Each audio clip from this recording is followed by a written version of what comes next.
Hey everyone, welcome back to Glen Forge, and today we are going to be interviewing at the William F. Moran Jr. Museum and Foundation. I'm really excited to do this video. This is a really cool and interesting facility we got here. And yeah, we're going to jump right into it and be interviewing with the president of this foundation, Robert Wilson. So let's get to it. Welcome to Bill's original shop. This is a 20 by 40 building that he built. He carried the block, built it himself, 1960, maybe into early part of 61. I think Bill probably bought the cheapest piece of ground he could find. There's no water here, never will be any water here. His source of water, there's a little creek that goes right back here. It's called Hollow Road Creek.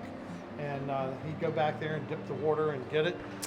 He had an outhouse that was out here. That was his bath with a path, and that was all he needed. He did have electric. I came in here when he was here, and this pot-belly stove, this thing would be glowing red, and that's all he needed. I mean, for heat, he was at the forge, and you know, for heat, that's all he needed. So. Yeah, but it's a great shop. He brought the limestone over from his farm in Limekiln, Maryland. Which Oh, wow. Is outside of Frederick.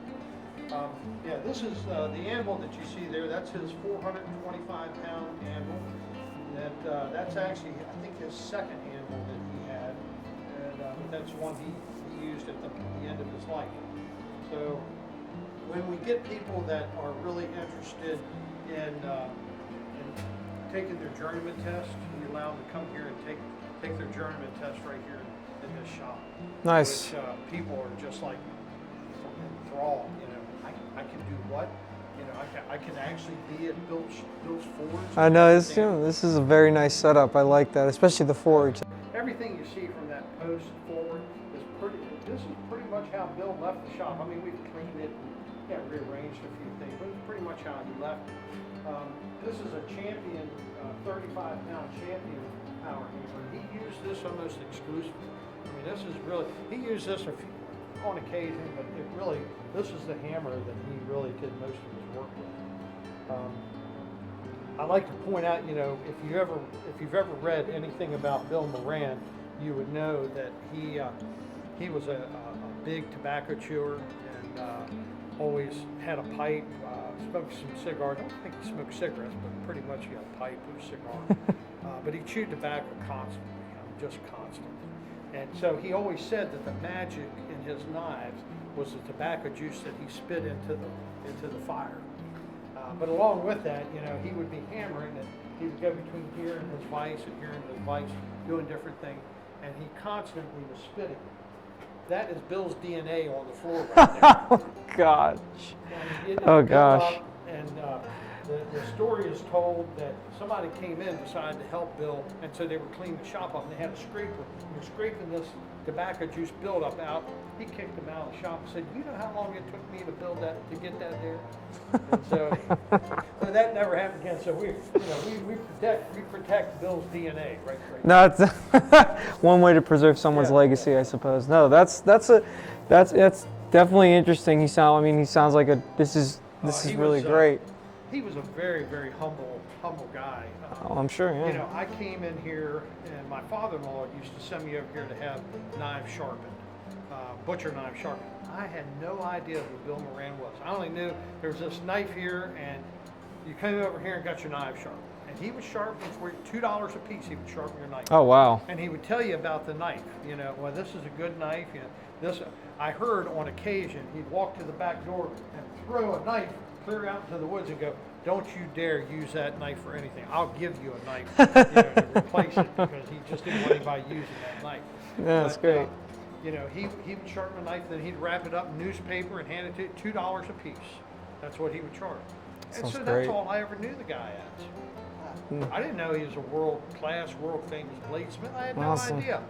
And it wasn't until my wife gave me a copy of Master of the Forge, the second book written about Bill Moran, that I read it. Now, I'm not a real student of literature or anything like that, but I read this book and I was just like, I probably read it with my mouth hanging open, because all of a sudden the realization that this is not just anybody at all. This is the man. And then I did something I've never done before, never done since. I read it twice.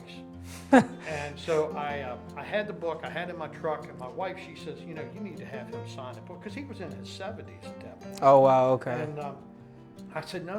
I said, you don't understand, I can't do that. She says, why not? I said, he's known world famous. I can't go over and ask him. She said, it's the same guy. You've been getting your knives sharp for $2 a piece. Go get him to sign. Yeah, I don't the think book. he'll mind. I think you two are well So known. I brought the book over. I had it in my truck. I pulled up here. He was sitting at that bench right there, and working on a knife, which I now understand was probably an art blade. One of his expensive knives. He would put things down, and it was like you were the only person in the world. At that point in time, you were the focus of who he wanted to talk to. Put that thing away, talk to me, and I was like, yeah, Mr. Moran, my wife gave me Master of the Forge for my birthday. I was like, really? Yeah. I said, boy, I really like that book. He said it really turned out nice. I'm very proud of it. I said, yeah, I got that book out in my truck. I said, would you consider signing it? And his face just kind of went kind of blank, like in a quizzical kind of manner. And he said, you want me to sign your book? I said, well, yes, sir. And he looks at me and goes, I'd be honored to. And I was like, why would you be honored to sign something for me? But that's the person that he was. He was that humble of a person. That's cool. To think, well, who am I that you would want me to sign your book? Yeah. And so we sat there at the bench, and he said, you pick out some of the knives that you like, and I picked out a few, and he signed them for me. So that is one of my prized possessions. Awesome. That's that's my story, my introduction to Bill Moran. That's a tremendously cool story about Bill and how this facility was all set up. And yeah, I love that you kept the original shop, and it's a nice parallel to the new shop. It's a good way to, and like you said, it's a good way to show. I think it's a great way to show, like, new smiths, or a journeyman, or even a master of the comparison. Or like we said, I like the story about how you would bring journeymen in here, and they'd be like, yes, this is fascinating, this is great. That's the kind of stuff I love to hear about other smiths. There was right here. As when you go for your test, part of your test is to chop a 2x4 in half on edge. Oh, really? Okay. Yeah. So this is clamped in the vise, and you have to take your knife, and you have to be able to physically chop a 2x4 on edge. And after that, you got to be able to shave hair with. When we first incorporated, there's 68 original charter members, of which I'm very proud that I am on the list. Awesome, all right. And then after that, anybody who became a life member, their name goes on a plaque as a life member. Excellent. This is one of 3 of these plaques that we now have. So as you go upstairs, there's a lot of stuff on the walls, a lot of good stuff up here. That is a picture of the 4 founding fathers of the American Bladesmith Society. Oh, that is awesome. B.R. Hughes, Bill Bagwell, Bill Moran, Don Hastings. Oh, wow. Anytime we have an article that's been written about Bill or about the foundation, we always get them laminated or protect them somehow for permanent record. And I talked earlier about the importance of our history and things that Bill Moran did, and what he, the reason why we have the shop as the W.F. Moran Bladesmith and Artisan Academy.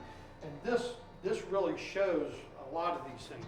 The ironwork that's portrayed right here. This is stuff that Bill was doing because, when he first started out, he couldn't make a living as a knife maker. You had to do whatever you could. So he did farm repair work, he did blacksmithing, he made ironwork of all sorts. And as time went by, he was able to pick and choose what he wanted to do. And knife making was what he wanted to do. But he did things like he made dulcimers. I mean, oh, okay. Who else would who would think about making dulcimers? This was one that we had actually found, I think, in his house. But the one below it, we got a call. It's probably been 10 years ago now, from a person. They said, hey, my father passed away and he had a dulcimer made by Bill Moran, and would you all like it? Oh, heck yeah. I said, oh, by the way, it was the first one Bill ever made. So I was like, oh, yeah, we'd love to have it. So that's how we achieved that. Bill did sculptures. He did all types of ironwork. This is the sword and the stone sculpture.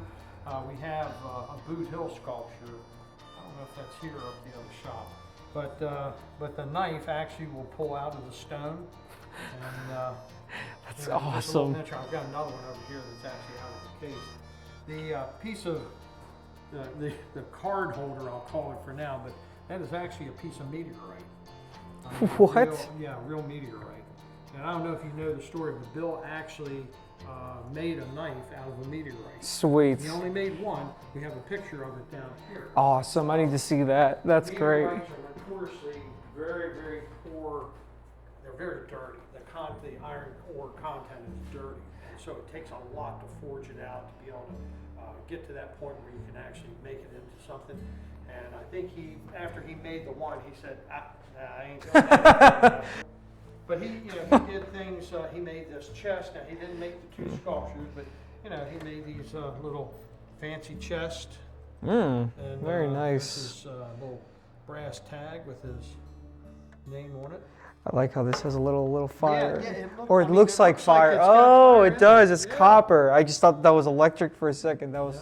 That's cool. I think there's either 2 or 3 of these. A friend of Bill's made that. I'm sorry, I can't tell you exactly. No, it's fine. That's creative. I like that. The lacing horse right there, he made that. That was one of those things that I think he got to a point. He said, if I'm gonna do this leather work, I better have something to work off of. So he made the lacing horse. It's all functional. It's got all his tools and everything opens up, and it's very very usable. And again, we looked at the moon motif right there. That's again something that he utilized greatly. But yeah, it's a good piece of equipment. I like this is another. Let's see, is this one? Yeah, that's just a windswept tree. But he made pipes also, briarwood pipes. He carved those and made those, and he just anything he wanted to do, he could turn his hand at. I'm sorry, I don't have the keys to open that up. No, you're fine. No, it's fine. It's great. I love it. I love the This kind of tells you a little bit more about Bill Moran when I opened this chest. This was really what he would do almost every night. Have a little bit of old granddad, Havana Blossom, chewing tobacco, and a stogie. And of course he made the chest. And that's a beautiful chest too, though. That's it really awesome. is, isn't it? And the stand and everything. The story I've been told, and I'm sure it's correct, is that at night, Bill, I think I said earlier, Bill was formally educated to the 8th grade, but he was so well read. Oh, wow. His library was extensive. He actually, they tell me he would sit down in the evening, he'd load two pipes with tobacco, and he'd get 2 little jiggers of old granddad or his favorite bourbon, whatever that might be at the time. And he'd sit down for about 3 hours in the evening and just read. Oh, wow. Okay, that's really cool. Yeah. That's fascinating. Yeah. So I wanted to show you, this is the other sculpture. This is Sorcerer and the Stone, and or the stone and the knife and the stone. So of course you have to have a knife that will totally pull out and be a functional knife in this stone. Excellent. He definitely has a lot of I love his creativity and how he makes things. I mean, it's anything that he needed to make. I mean, he whipped it out. I keep meaning to ask Jay with that tool down at the bottom of it. Oh yeah, what is that? It's obviously curly maple, but it's a beautiful piece, whatever it's for. I'm not sure what it's for, but. Yeah, it's a nice piece. Yeah, I'm about to say, that is interesting. I don't think I've ever seen something like that. That little plaque back there he carved. This was another dulcimer head. Nice, Yeah, nice. he just never got around. And actually, at the auction, I bought a dulcimer head. I have it at my house on display. Awesome. I need you to probably, I don't know if you can fully see it, but in that frame right there, there's a note inside there that Bill wrote, and it says, let's see. We want you to feel at home. So, yeah. We want you to feel at home. So if you spit on the floor at home, please feel free to spit on the floor here. Much given back to his little monument downstairs near the forge. No, yeah, that's great. I like that. This definitely shows a lot of what he was about and his character, and it's all very fascinating, like his story and how he did it, and or how he got started in it. Like you said, he didn't have a teacher. He just loved doing it. He was just like, this is great. I love making knives. And again, like that's a good point, because I feel like that's not brought up a lot, or at least what I feel like needs to be brought up more is that you don't need formal training. I didn't technically need Dan when I met him. I don't know where I'd be if I didn't meet him in terms of if I would be a blacksmith or not, but it was definitely great inspiration, and it was nice to have a teacher, and it always is, but taking the initiative to do it on your own is tremendously, like, way cooler. Oh my goodness. As far as we know, this is probably one of maybe 2 swords that Bill made. Oh wow. We actually found this underneath his bed at his house. That's great. This year, what I'd like to do, I'd like to have this thing fully restored, cleaned up, and put into more of a presentation. Great, yeah. But oh, sweet. grab that and wield it one time. Yeah, let me see this thing. Think about the men that would have to grab that to do anything with it. That's got some weight, but I can definitely tell this thing is good for using as a sword, though. That's definitely a two-handed sword. Oh my goodness. I don't want to be irresponsible and try it one day. I'm not doing that. When we did the auction and Sweet. we found this, my sons were young at the time, I think maybe 8 or 9, 10, 11, something like that. And I got pictures of them holding that sword on Bill's porch, like their knees are buckling. Yeah, I can. If you're a kid, this is definitely going to weigh something. Definitely, it's like, oh my goodness. But that's a good. It's got good weight to it. Like that would be good for you. This is a good sword. I can tell. Like that is definitely something you want on the battlefield. That's awesome. Thank you for letting me hold it. Yeah, my pleasure. There you go. Woo. Behind you is I told you about the meteorite knife. Yes, That yes. is a picture of the meteorite knife. Oh, okay, cool. I was hoping we could hold it. Oh. We do know the person who owns it, and we have the foundation. We will buy special knives if it's one that we don't have, or if it's one of a particular notoriety that I think we own the first Damascus knife, but if we had the opportunity to buy that one, we have a standing order to purchase that for the museum. I don't know if she'll ever come off of it, but if she does, hopefully she'll remember us and we'll be the first ones to. I know I gotta say, the design for the sheath and the handle is really cool. I like that. That's awesome. And Bill came up with the design for the sheath and handle too, right? That's great. Absolutely. Okay, that's awesome. Bill believed in sole ownership of all of his work. It didn't matter whether it was a leather sheath, a wood sheath, a presentation case, whatever. He believed in doing it all himself. And I'm not taking anything away from anybody that makes a knife and then they have somebody else make a sheath, or they buy Damascus. Absolutely, no. Everyone's got a different method. Yeah, this was Bill's way, and that was what he believed, and that's what he thought. So that's tremendously well. That's cool. It's like someone who just there's different ways to go about things, but just doing everything on yourself. There's a huge respect in that, the meticulous nature of it. Right. And like I said, Bill was a man of, about nature and natural things. I know a little bit ago he took some video of these walking sticks. He was the type person, he'd walk through a forest or fields or whatever, he'd find a stick and he could see something that other people maybe did not. He would see, the animal head or the horse head or the snake or anything like that. Cool. And, just whittle it out. I want to make me one of those. Yeah. Nice. Okay, yeah. I've got a impressive. chain, a wooden chain that I take when I give talks and demonstrations, and it's a solid piece. I think it's about a 1-inch square of softwood, probably pine, and it's all interlocking chains. Everything was hand carved, whittled out, and I take that and I show people, and it's about this long with half of it's not been whittled, and I explain to people to understand what Bill Moran would do.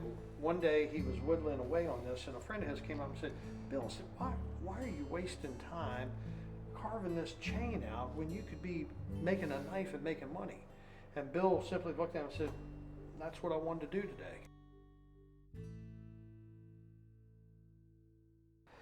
Well, Robert, thank you again for having us here at Bill Moran's workshop and facility. I mean, seriously, the stories that you've shared with us and just the experiences and letting us watch the class a little bit, and yeah, it was amazing. It's like, I mean, seriously, guys, we've just scratched the surface. You definitely need to come check this out. It's an incredible experience, and there's a lot to learn and see. If we could direct people to come to this place, because how would they get in touch or reach out? Certainly, thank you, and thank you all for being here. We appreciate it. You know, we appreciate the exposure, but we also appreciate capturing, you know, the stories and everything that goes along with this. But yeah, so we are the William F. Moran Museum and Foundation Incorporated. This building that we're in, we actually have two physical addresses. 4346 Old National Pike is this building, and 7304 Hollow Road is the new facility, and that's called the W.F. Moran Bladesmith and Artisan Academy. We have two websites. You can go to www.williammoranmuseum.com or billmoranmuseum.com. I can be reached at robert.wfmacademy@gmail.com, and my phone number is on there. I won't bore you with that. But, you can certainly Google us, and we do have an Instagram account. We're on Facebook. So we're trying to catch up to the 21st century. Thank you very much again, and thank you for watching Glen Forge, and I hope you have a great day.